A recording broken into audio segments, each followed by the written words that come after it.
In the game, everyone wears a mask, some literal or metaphorically, and others emotionally. It is a world of smiles painted over sorrow, laughter echoing in the shadow of an approaching apocalypse. The falling moon above Clocktown isn't just a countdown to destruction. It's a reflection of psychological collapse. The way the citizens go from happy to scared, to accepting their own fate when each day passes by. Masks in this world are more than just weapons. They are coping mechanisms. They let people pretend, or in most cases, become someone new. But they can only hold on to this facade for so long. Beneath Majora's mask lies expressions of grief, loss, and recovery. Today we are unmasking the struggle to heal from trauma. In The Legend of Zelda, Majora's Mask.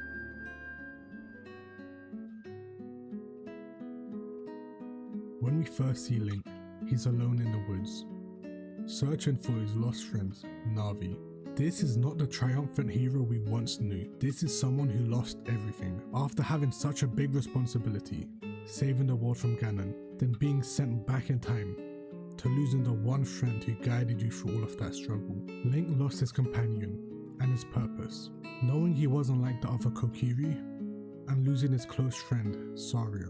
He had no other purpose other than to look for Navi, the only one who could understand his trauma. Link's descent into Termina symbolizes falling into subconsciousness, Termina being a distorted mirror of Hyrule, with many similarities, from recognizable places to familiar faces. This all seems like a bad dream.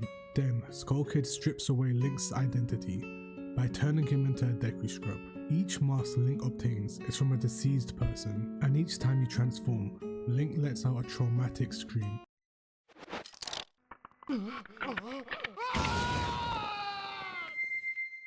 Reminding him of the physical pain of what the original mask suffered, but also the trauma they had before they were slain is passed on to Link. And then comes the loop. Over and over, Link relives the same 3 days. He saves people's lives only to lose them again when the time resets. It's a cruel rhythm of trauma, the most painful 3 days on a constant repeat. The only way forward isn't to escape from the loop, it's to accept it and learn from it. Each cycle brings understanding for Link, a metaphor to show that healing from trauma is a slow process that often repeats itself.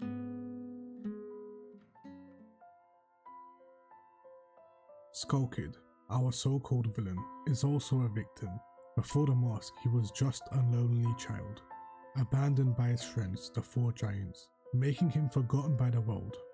We can see his heartbreak when the giants finally confront him. His laughter turns hysterical to mask the feeling of abandonment and hurt, and maybe even the betrayal that his once so-called friends are now against him.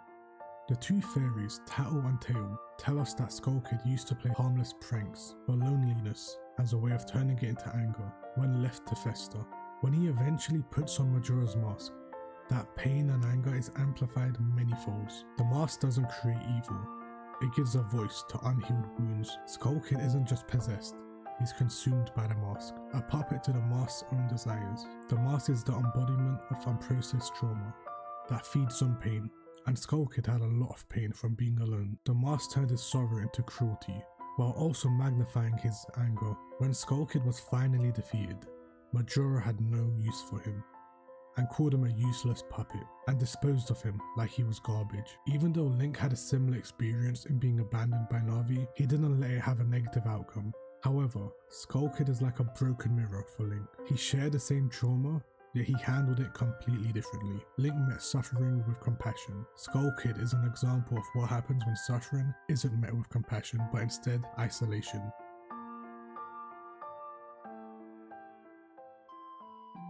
In Majora's Mask, each major region represents one of the 5 stages of grief. This could mean that the whole entire game is just one big metaphor.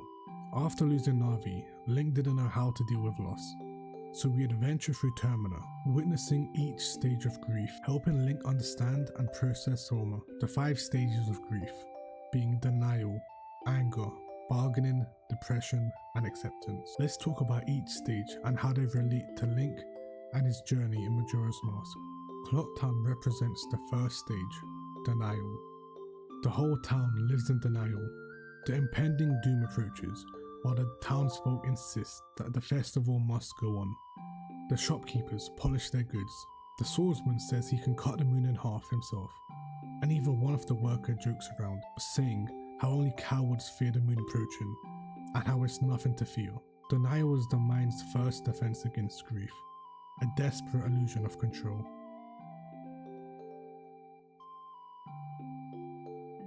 Typically, denial gives way to anger, which is where we find the next stage of grief. This can be found in Woodfall, where the Deku King lashes out and accuses the innocent monkey. His rage hides his own fear.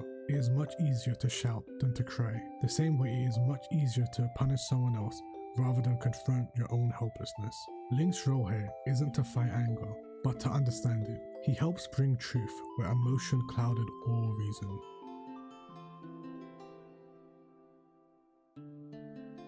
In the frozen mountains of Snowhead, we meet Darmani, a fallen Goron hero who begs for another chance. I beg you, bring me back to life with your magic. After realizing Link cannot grant him life, he bargains with him to heal his sorrow. Please, just heal my sorrows. You do not need to bring me back to life. This is the bargaining stage, where loss feels negotiable. We often tell ourselves, maybe if I do this, I can undo the pain. Link grants Darmani peace, not resurrection or life, but peace, healing his sorrows. This shows us that healing isn't about undoing the past, it's about honoring it.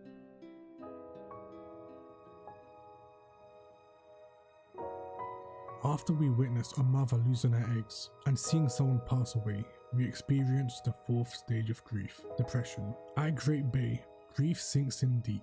Lulu lost all her children and refuses to speak. Her silence is depression embodied. Considering she was a singer, it's kind of poetic that the one thing that goes away is the thing she uses the most, her voice. Link then wears Mikau's mask, literally stepping into the skin of someone who failed, an act of empathy and honor to the late Zora. This shows us that depression isn't cured through joy, but healed through shared sorrow with someone who understands.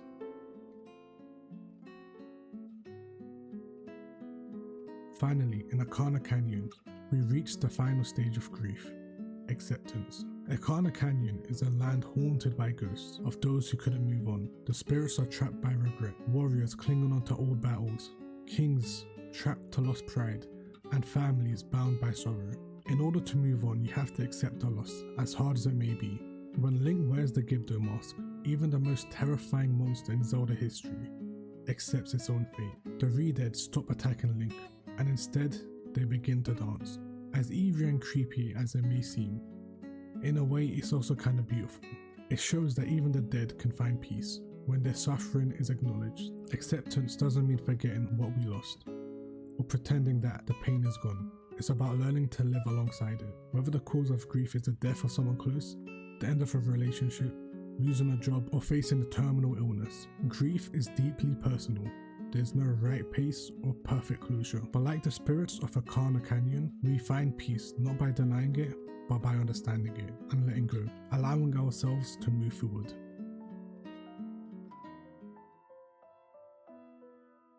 The 3-day cycle is a reset mechanic in Majora's Mask, but it can also mirror the representation of how trauma repeats itself. Each time Link plays the Song of Time, he erases the good he's done. Whether it's saving a farm from aliens, stopping a thief, or helping someone find true love. No matter what Link does, it gets reset at the end of the cycle. Does this mean it was a waste? Of course not. Link learns valuable lessons that remain even after the cycle. That's how trauma works. You can't skip to the end. You will constantly relive trauma until you understand it. Majora's Mask doesn't promise a perfect world. It teaches you that healing from trauma is a long and repetitive process, but it's worth it. With each tick of the clock, you get close to everything resetting, but the act of empathy towards each victim makes it count towards the overall healing process.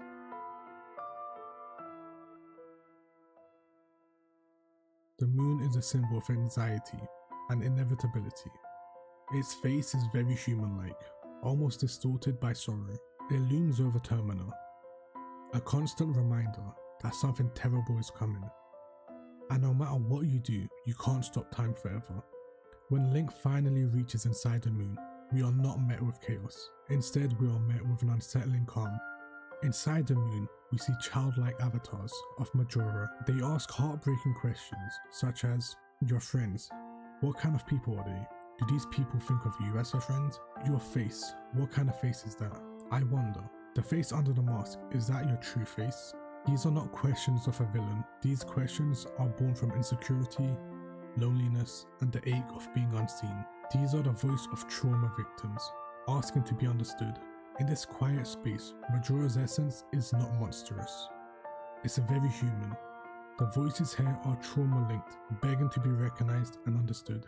The moon becomes a mirror, reflecting our deepest fears. The fragile truth beneath every mask, even one as evil as Majora, lies a heart that just wanted to be loved.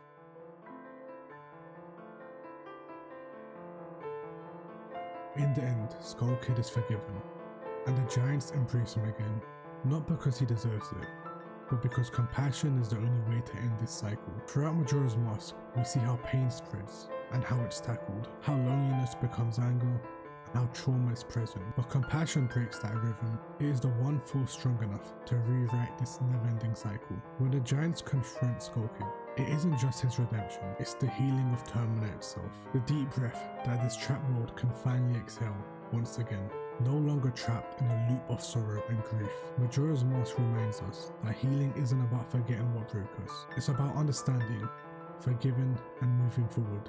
Majora's Mask isn't a story about saving the world. It's about saving yourself, facing your trauma one-on-one, and having the courage to forgive. Even when the clock keeps ticking, you must unmask yourself to be human once again. And if you keep moving forward, even if the world is ending, that is what it means to be human.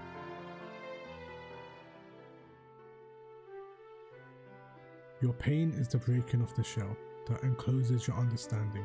It is the bitter potion by which the physician within you heals your sick self. Therefore, trust the physician and drink his remedy in silence and tranquility.